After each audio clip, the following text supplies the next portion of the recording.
Hello and welcome to the YouTube channel support for education. ਅਤੇ ਇਸ video ਵਿੱਚ ਅਸੀਂ ਹੱਲ ਕਰਾਂਗੇ CBSE ਜਮਾਤ 12ਵੀਂ ਦੇ ਵਿਦਿਆਰਥੀਆਂ ਦੇ ਲਈ ਪੰਜਾਬੀ ਦਾ ਸੈਂਪਲ ਪੇਪਰ ਨਮੂਨੇ ਦਾ ਪ੍ਰਸ਼ਨ ਪੱਤਰ।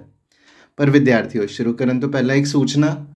ਜੇ ਆਪ ਸਾਰੇ ਵਿਦਿਆਰਥੀ ਸਾਡੇ ਵੱਲੋਂ ਤਿਆਰ ਕੀਤੇ ਗਏ ਪੰਜਾਬੀ ਦੇ ਸੈਂਪਲ ਪੇਪਰਸ ਜਾਂ ਪ੍ਰੀਵੀਅਸ ਈਅਰ ਕੁਐਸਚਨਸ ਦੇ ਪ੍ਰਿੰਟ ਆਊਟਸ ਮੰਗਵਾਉਣਾ ਚਾਹੁੰਦੇ ਹੋ ਤਾਂ ਸਕਰੀਨ ਤੇ ਦਿੱਤੇ ਗਏ ਨੰਬਰ ਤੇ WhatsApp ਰਾਹੀਂ ਸਾਨੂੰ ਸੰਪਰਕ ਕਰ ਸਕਦੇ ਹੋ ਜਾਂ डिस्क्रिप्शन बॉक्स में दिते गए लिंक पर भी क्लिक कर सकते हो। आओ शुरू करते हैं। 3 घंटे का समय, 80 अंकों की परीक्षा। सब तो पहले अनडिठा पैरा जो कि आप सारे की स्क्रीन के सामने आ रहा, तो आप सारे विद्यार्थी स्क्रीन को पॉज करके इस पैरे को पढ़ सकते हो। फिर असी प्रश्न उत्तर करांगे। तो आओ हुण असी करते हैं प्रश्न उत्तर। पहला प्रश्न है, लोक कला का जन्म मनुख के किहड़े गुणां विचों होया? इसका उत्तर है उपरोक्त सारे। अगला प्रश्न, मूर्ति, ठीकरियां, मोहरां आदि कित्थों प्राप्त हुई? सिंध घाटी की खुदाई चों। अगला प्रश्न, भांडिया उत्ते अंकित चित्रकारी के नमूने की प्रगट करते हैं? लोक कला। किहड़ी कला वजमे नियमां वाली हुंदी है? शास्त्री कला। लोक कला परिवर्तनशील होने के बावजूद किहड़े मुल्लां की धारनी है? मानवी। किहड़ी लोक कला शास्त्री कला के घेरे में चली गई जिसका लिखती शास्त्र बन गया? नाच ते चित्रकारी किसके उदाहरण हैं? लोक कला। उपरोक्त पैरे का टुकवा सिरलेख की हो सकता है? लोक कलावां। तो इस तो बाद प्रभावशाली लिखण कौशल, जिस विच सब तो पहला कार विहार के पत्तर, दो विचों कोई भी करना।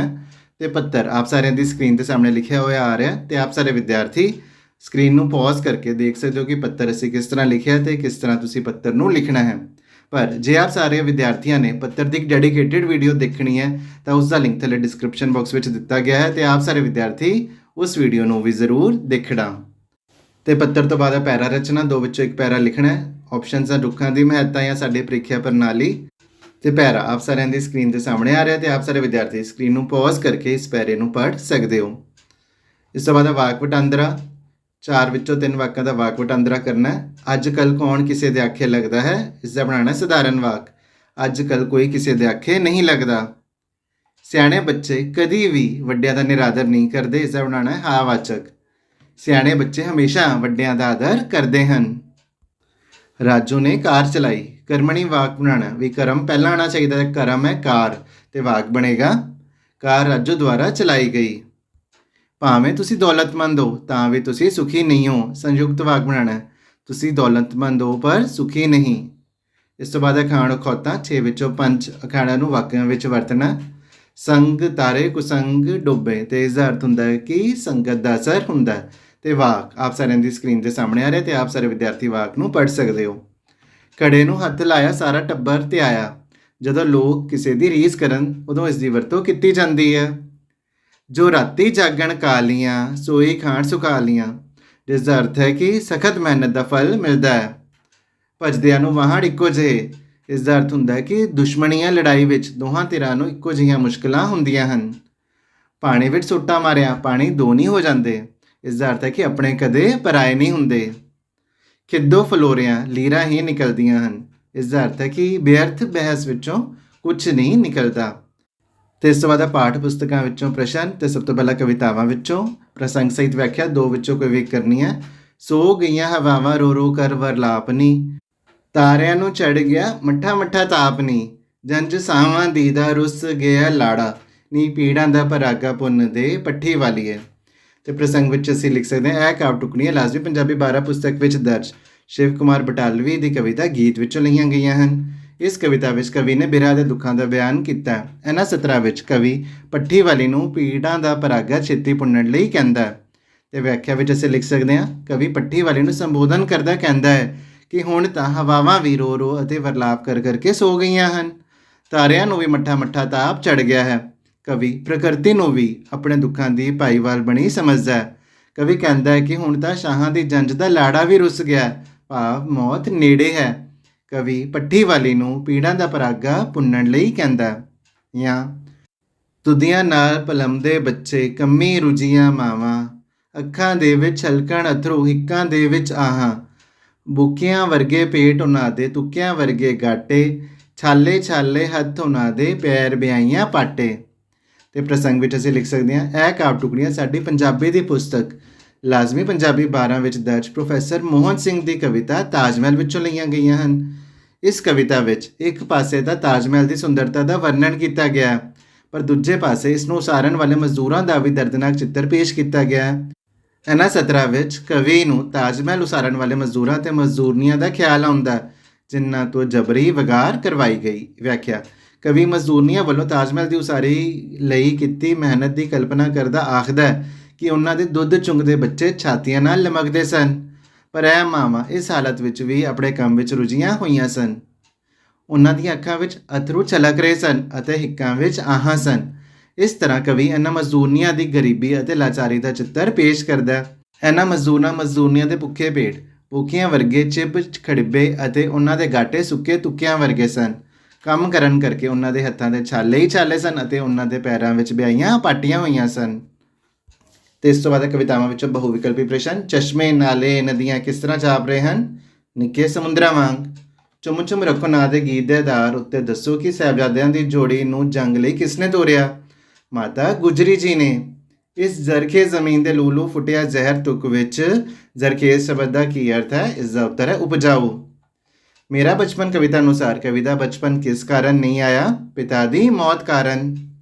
ਤੇ ਇਸ ਤੋਂ ਬਾਅਦ ਕਹਾਣੀਆਂ ਵਿੱਚੋਂ ਵੱਡੇ ਉੱਤਰਾਂ ਵਾਲੇ ਪ੍ਰਸ਼ਨ। ਸਭ ਤੋਂ ਪਹਿਲਾਂ ਨੀਲੀ ਕਹਾਣੀ ਵਿੱਚੋਂ ਗਵਾਲੇ ਦਾ ਪਾਤਰ ਚਿੱਤਰਨ। ਤੇ ਜਦੋਂ ਵੀ ਪਾਤਰ ਚਿੱਤਰਨ ਵਾਲਾ ਪ੍ਰਸ਼ਨ ਆਏ ਹਮੇਸ਼ਾ ਪੁਆਇੰਟਸ ਵਿੱਚ ਉੱਤਰ ਦੇਣਾ ਤੇ ਚੰਗੀ ਤਰ੍ਹਾਂ ਹਰੇਕ ਪੁਆਇੰਟ ਨੂੰ ਐਕਸਪਲੇਨ ਕਰਨਾ। ਤੇ ਇਸ ਵਿੱਚ ਅਸੀਂ ਲਿਖ ਸਕਦੇ ਹਾਂ ਜਾਣ ਪਛਾਣ, ਲਾਲਚੀ, ਝੂਠ ਬੋਲਣ ਵਾਲਾ, ਗੁੱਸੇ ਵਿੱਚ ਆਉਣ ਵਾਲਾ ਅਤੇ ਪਸ਼ੂਆਂ ਪ੍ਰਤੀ ਸੰਵੇਦਨਾ ਨਾ ਰੱਖਣ ਵਾਲਾ। ਤੇ ਉਸ ਤੋਂ ਬਾਅਦ ਦੂਜਾ ਪ੍ਰਸ਼ਨ ਹੈ ਤੁਹਾਡੇ ਵਿਚਾਰ ਅਨੁਸਾਰ ਕਰਜ਼ਾ ਆਪਣੀ ਕਹਾਣੀ ਵਿੱਚ ਕਿਹੜੀ ਸਮਾਜਿਕ ਸਮੱਸਿਆ ਜਾਂ ਸਥਿਤੀ ਨੂੰ ਪ੍ਰਗਟਾਇਆ ਗਿਆ ਹੈ? ਉਸ ਬਾਰੇ 125 ਤੋਂ 150 ਸ਼ਬਦਾਂ ਵਿੱਚ ਆਪਣੀ ਰਾਏ ਦਿਓ। ਤੇ ਇਸ ਵਿੱਚ ਅਸੀਂ ਲਿਖ ਸਕਦੇ ਹਾਂ ਕਰਜ਼ਾ ਆਪਣੇ ਕਹਾਣੀ ਗੁਲਜ਼ਾਰ ਸਿੰਘ ਸੰਧੂ ਦੀ ਰਚਨਾ ਹੈ। ਇਸ ਵਿੱਚ ਕਹਾਣੀਕਾਰ ਨੇ ਪੰਜਾਬੀ ਸਮਾਜ ਵਿੱਚ ਹੁੰਦੇ ਵਿਆਹ ਦੀਆਂ ਰਸਮਾਂ ਰੀਤਾਂ ਦਾ ਜ਼ਿਕਰ ਕੀਤਾ। ਬੇਸ਼ੱਕ ਅਜੋਕੇ ਸਮੇਂ ਵਿੱਚ ਵਿਆਹ ਦੇ ਤੌਰ ਤਰੀਕੇ ਬਦਲ ਗਏ ਹਨ, ਪਰ ਕਹਾਣੀ ਵਿੱਚ ਪੇਸ਼ ਵਿਆਹ ਦੀਆਂ ਤਿਆਰੀਆਂ ਤੇ ਭੈਣ ਭਰਾ ਦਾ ਰਿਸ਼ਤਾ ਬਾਖੂਬੀ ਉਘੜਦਾ ਨਜ਼ਰ ਆਉਂਦਾ ਹੈ। ਤੇ ਇਸ ਤੋਂ ਬਾਅਦ ਅਸੀਂ ਇਹ ਲਿਖਣਾ ਹੈ ਕਿ ਕਹਾਣੀ ਵਿੱਚ ਕੀ ਕੀ ਹੁੰਦਾ ਹੈ। ਤੇ ਅੰਤ ਵਿੱਚ ਅਸੀਂ ਲਿਖ ਸਕਦੇ ਹਾਂ ਇਸ ਤਰ੍ਹਾਂ ਗੁਲਜ਼ਾਰ ਸਿੰਘ ਸੰਧੂ ਨੇ ਬਹੁਤ ਹੀ ਖੂਬਸੂਰਤ ਢੰਗ ਨਾਲ ਜੀਤੋ ਦੇ ਵਿਆਹ ਦਾ ਚਿੱਤਰ ਪੇਸ਼ ਕੀਤਾ ਹੈ। ਤੇ ਇਸ ਤੋਂ ਬਾਅਦ ਕਹਾਣੀਆਂ ਵਿੱਚੋਂ ਬਹੁਵਿਕਲਪੀ ਪ੍ਰਸ਼ਨ। ਬੁੱਢੀ ਮਾਈ ਦੇ ਥੈਲੇ ਵਿੱਚ ਕਿਸ ਤਰ੍ਹਾਂ ਦਾ ਖੇਸ ਸੀ? ਡੱਬੀਦਾਰ। ਗਵਾਲਾ ਗਾਂ ਦੀ ਧਾਰ ਕਿਸ ਭਾਂਡੇ ਵਿੱਚ ਕੱਢਦਾ ਸੀ? ਗਾਗਰ ਵਿੱਚ। ਜੀਤੋ ਦੇ ਵਿਆਹ ਸਮੇਂ ਉਸ ਦੀ ਉਮਰ ਕਿੰਨੀ ਸੀ? 17 ਸਾਲ। ਮਾੜਾ ਬੰਦਾ ਕਹਾਣੀ ਵਿੱਚ ਲੇਖਕ ਅਤੇ ਰਿਕਸ਼ੇ ਵਾਲਾ ਕਿਹੜੇ ਵਰਗ ਨਾਲ ਸੰਬੰਧਿਤ ਦਰਸਾਏ ਗਏ ਹਨ? ਮੱਧ ਵਰਗ ਅਤੇ ਨਿਮਨ ਵਰਗ। ਸਾਂਝ ਕਹਾਣੀ ਅਨੁਸਾਰ ਸਵੇਰ ਹੁੰਦੇ ਹੀ ਰਸ ਦੀ ਮੰਗ ਕੌਣ ਕਰਦਾ ਹੈ? ਦਿਨੇਸ਼। ਪ੍ਰੋਫੈਸਰ ਨੇ ਬੁੱਢੀ ਮਾਈ ਨੂੰ ਕਿੱਥੇ ਤੱਕ ਲੈ ਜਾਣ ਦਾ ਉਸਦਾ ਤਰਲਾ ਮੰਨ ਲਿਆ? ਸ਼ਹਿਰ ਤੱਕ। ਤੇ ਉਸ ਤੋਂ ਬਾਅਦ ਉਹ ਪ੍ਰਸ਼ਨ ਜਿਨ੍ਹਾਂ ਦਾ ਉੱਤਰ ਅਸੀਂ 25-30 ਸ਼ਬਦਾਂ ਵਿੱਚ ਦੇਣਾ। ਤੁਹਾਡੇ ਵਿਚਾਰ ਅਨੁਸਾਰ ਸਾਂਝ ਕਹਾਣੀ ਵਿੱਚ ਕਿਹੜੀ ਸਾਂਝ ਦਾ ਜ਼ਿਕਰ ਆਇਆ? ਸਾਂਝ ਕਹਾਣੀ ਵਿੱਚ ਪ੍ਰੋਫੈਸਰ ਐਮ.ਐਲ. ਮਲਹੋਤਰਾ ਅਤੇ ਲਾਲ ਚੀਰੇ ਵਾਲੇ ਸਾਈਕਲ ਸਵਾਰ ਵਿਚਕਾਰ ਮਨੁੱਖ ਪ੍ਰਤੀ ਹਮਦਰਦੀ ਦੀ ਸਾਂਝ ਦਾ ਜ਼ਿਕਰ ਹੈ।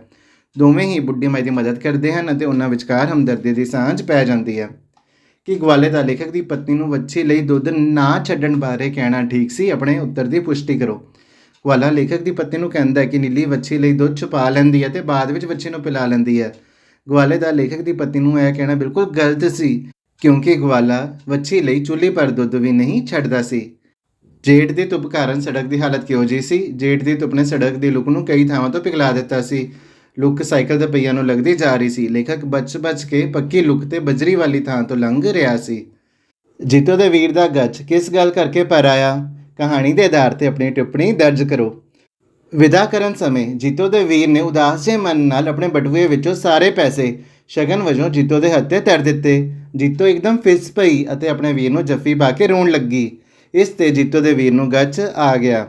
ਅਗਲਾ ਪ੍ਰਸ਼ਨ ਹੈ ਲੇਖਕ ਦੀ ਪਤਨੀ ਰਿਕਸ਼ੇ ਵਾਲੇ ਦੀ ਵਕਾਲਤ ਕਿਵੇਂ ਕਰਦੀ ਹੈ? ਲੇਖਕ ਦੀ ਪਤਨੀ ਲੇਖਕ ਨੂੰ 3 ਰੁਪਏ ਦੇਣ ਲਈ ਮਨਾਉਣ ਦੀ ਕੋਸ਼ਿਸ਼ ਕਰ ਰਹੀ ਸੀ। ਉਸਨੇ ਕਿਹਾ ਕਿ ਰਿਕਸ਼ੇ ਵਾਲਾ ਗਰੀਬ ਹੈ, ਪੈਸੇ ਡਿੱਗ ਵੀ ਪੈਂਦੇ ਹਨ, ਬੱਚੇ ਕਿੰਨੇ ਹੀ ਪੈਸੇ ਰੋਜ਼ ਖਰਚ ਕਰ ਦਿੰਦੇ ਹਨ ਅਤੇ ਉਹ ਕਿੰਨੇ ਹੀ ਪੈਸੇ ਰੋਡ ਚੜ੍ਹਦੇ ਹਨ। ਇਸ ਤਰ੍ਹਾਂ ਉਹ ਹਮਦਰਦੀ ਨਾਲ ਜਾਂ ਡਰ ਨਾਲ ਰਿਕਸ਼ੇ ਵਾਲੇ ਦੀ ਵਕਾਲਤ ਕਰ ਰਹੀ ਸੀ। ਇਸ ਤੋਂ ਬਾਅਦ ਸੱਭਿਆਚਾਰ ਦੇ ਪਾਠਾਂ ਵਿੱਚ ਬਹੁਵਿਕਲਪੀ ਪ੍ਰਸ਼ਨ। ਮੇਲੇ ਤੇ ਤਿਉਹਾਰ ਕਿਸ ਚੀਜ਼ ਦੇ ਸਮੂਹਿਕ ਵਸੀਲੇ ਹਨ? ਮਨ ਪਰਚਾਵੇ ਤੇ ਮੇਲ ਜੋਲ। ਉਹ ਕਿਹੜੀ ਲੋਕ ਖੇਡ ਹੈ ਜੋ ਕ੍ਰਿਕਟ ਵਿੱਚ ਜਾ ਸਮੋਈ ਹੈ? ਲੂਣ ਤੇ ਲੱਲੇ। ਰਸਮ ਰਿਵਾਜ ਸਾਡੇ ਕਿਸ ਚੀਜ਼ ਦੀ ਤਰਜਮਾਨੀ ਕਰਦੇ ਹਨ? ਸਾਡੇ ਜਜ਼ਬਿਆਂ ਦੀ। ਕਿਹੜਾ ਲੋਕ ਨਾਚ ਪ੍ਰਾਚੀਨ ਕਾਲ ਤੋਂ ਸੂਫੀਆਂ ਸੰਤਾਂ ਦੇ ਡੇਰਿਆਂ 'ਤੇ ਨੱਚਿਆ ਜਾਂਦਾ ਰਿਹਾ ਹੈ? ਧਮਾਲ। ਮੁੰਡੇ ਦੇ ਘੋੜੀ ਚੜ੍ਹਨ ਸਮੇਂ ਵਾਹ ਕੌਣ ਫੜਦਾ ਹੈ? ਭੈਣ। ਤੇ ਇਸ ਤੋਂ ਬਾਅਦ ਸੱਭਿਆਚਾਰ ਦੇ ਪਾਠਾਂ ਵਿੱਚੋਂ 3 ਵਿੱਚੋਂ 2 ਪ੍ਰਸ਼ਨ ਕਰਨੇ ਹਨ। ਪੰਜਾਬ ਦੇ ਮੁੱਖ ਮੌਸਮੀ ਮੇਲੇ ਕਿਹੜੇ ਹਨ? ਕਿਸੇ ਇੱਕ ਮੇਲੇ ਬਾਰੇ ਸੰਖੇਪ ਨੋਟ ਲਿਖੋ। ਮੌਸਮੀ ਮੇਲੇ ਰੁੱਤਾਂ ਦੇ ਬਦਲਦੇ ਗੇੜ ਵਿੱਚੋਂ ਜਨਮੇ ਹਨ। ਬਸੰਤ ਪੰਚਮੀ, ਹੋਲੀ, ਵਿਸਾਖੀ ਅਤੇ ਤੀਆਂ ਪੰਜਾਬ ਦੇ ਮੁੱਖ ਮੌਸਮੀ ਮੇਲੇ ਹਨ। ਤੇ ਹੁਣ ਅਸੀਂ ਗੱਲ ਕਰਾਂਗੇ ਤੀਆਂ ਦੇ ਮੌਸਮੀ ਮੇਲੇ ਦੇ ਬਾਰੇ। ਸਾਉਣ ਦੀ ਰੁੱਤ ਵਿੱਚ ਤੀਆਂ ਦੇ ਮੌਸਮੀ ਮੇਲੇ ਲੱਗਦੇ ਹਨ। ਇਸ ਮੇਲੇ ਦੀ ਨਵੀਆਂ ਵਿਆਹੀਆਂ ਕੁੜੀਆਂ ਖਾਸ ਉਡੀਕ ਕਰਦੀਆਂ ਹਨ। ਤੀਆਂ ਦਾ ਮੇਲਾ ਹਰ ਪਿੰਡ ਵਿੱਚ ਲੱਗਦਾ ਹੈ, ਜਿਸ ਵਿੱਚ ਕੁੜੀਆਂ ਪਿੱਪਲਾਂ ਹੇਠਾਂ ਪੀਂਘਾਂ ਪਾ ਕੇ ਝੂਟਦੀਆਂ ਤੇ ਤੀਆਂ ਦੇ ਗੀਤ ਗਾ ਕੇ ਮੇਲਾ ਰਚ ਲੈਂਦੀਆਂ ਹਨ। ਅਗਲਾ ਪ੍ਰਸ਼ਨ ਹੈ, ਪੰਜਾਬ ਦੇ ਲੋਕ ਨਾਚ ਦੀ ਪਰੰਪਰਾ ਜਾਂ ਪ੍ਰਾਚੀਨਤਾ ਦਾ ਕਿਵੇਂ ਪਤਾ ਲੱਗਦਾ? ਪੰਜਾਬ ਵਿੱਚ 5000 ਪੂਰਵ ਈਸਵੀ ਤੋਂ ਲੋਕ ਨਾਚ ਨੱਚਣ ਦੀ ਪਰੰਪਰਾ ਦੇ ਪ੍ਰਮਾਣ ਮਿਲਦੇ ਹਨ। ਪੂਰਵ ਈਸਵੀ ਤੋਂ ਲੈ ਕੇ ਹੁਣ ਤੱਕ ਇਸ ਵਿੱਚ ਕਈ ਭੂਗੋਲਿਕ, ਸਮਾਜਿਕ ਅਤੇ ਵਿਸ਼ੇਸ਼ ਕਰਕੇ ਇਤਿਹਾਸਿਕ ਪਰਿਵਰਤਨ ਆ ਚੁੱਕੇ ਹਨ। ਅਨੇਕ ਜਨਜਾਤੀਆਂ, ਜਿਨ੍ਹਾਂ ਵਿੱਚ ਦਰਾਵਣਾਂ ਤੋਂ ਲੈ ਕੇ ਅੰਗਰੇਜ਼ਾਂ ਤੱਕ ਸ਼ਾਮਲ ਹਨ, ਨੇ ਇਸ ਖਿੱਤੇ ਦੇ ਸੱਭਿਆਚਾਰਿਕ ਇਤਿਹਾਸ ਨੂੰ ਨਵੀਆਂ ਦਿਸ਼ਾਵਾਂ ਪ੍ਰਦਾਨ ਕੀਤੀਆਂ ਹਨ। ਅਗਲਾ ਪ੍ਰਸ਼ਨ ਹੈ, ਅੱਡੀ ਛੜੱਪਾ ਜਾਂ ਅੱਡੀ ਟੱਪਾ ਖੇਡ ਬਾਰੇ ਤੁਸੀਂ ਕੀ ਜਾਣਦੇ ਹੋ? ਦਲੀਲਾਂ ਸਹਿਤ ਆਪਣੀ ਗੱਲ ਸਪਸ਼ਟ ਕਰੋ। ਅੱਡੀ ਛੜੱਪਾ ਜਾਂ ਅੱਡੀ ਟੱਪਾ ਕੁੜੀਆਂ ਦੀ ਬੜੀ ਹਰਮਨ ਪਿਆਰੀ ਖੇਡ ਹੈ। ਇਸ ਖੇਡ ਨੂੰ 2 ਟੋਲੀਆਂ ਖੇਡਦੀਆਂ ਹਨ। ਹਰ ਟੋਲੀ ਵਿੱਚ 4-5 ਕੁੜੀਆਂ ਹੁੰਦੀਆਂ ਹਨ। ਇਸ ਖੇਡ ਰਾਹੀਂ ਕੁੜੀਆਂ ਦੌੜਨ, ਉੱਚੀਆਂ ਛਾਲਾਂ ਮਾਰਨ ਅਤੇ ਆਪਣੇ ਸਰੀਰ ਨੂੰ ਜ਼ਬਤ ਵਿੱਚ ਰੱਖਣ ਦਾ ਅਭਿਆਸ ਕਰਦੀਆਂ ਹਨ।